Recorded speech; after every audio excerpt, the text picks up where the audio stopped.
Máy khoan bàn hiệu KTK được gắn cái đầu khoan nhiều trục và đầu taro nhiều trục.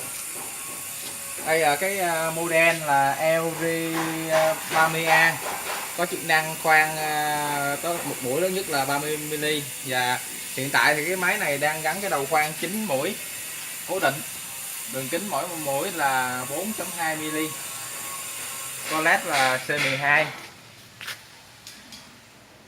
Thì cái đầu khoan này được thiết kế theo cái bản vẽ của khách hàng.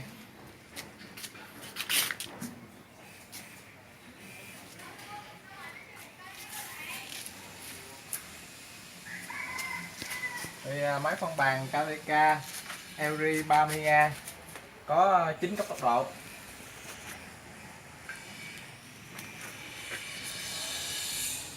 Truyền động bằng pulley và dây curo. Đây là các cấp pulley.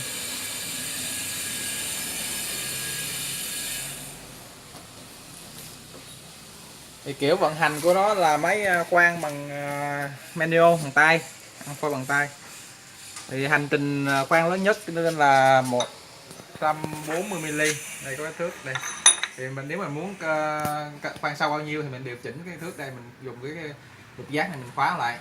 Ví dụ như hiện tại đây là mức đây là không, mình muốn khoan sâu 20 ly thì mình đặt tới đúng 20 đây, mình sẽ siết khóa lục giác lại,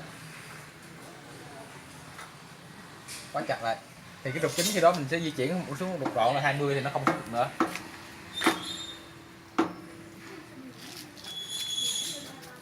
Tương tự là mình muốn đặt hành trình khoan ở sâu bao nhiêu thì mình cứ thay đổi cái vị trí của cái thước này là được đó.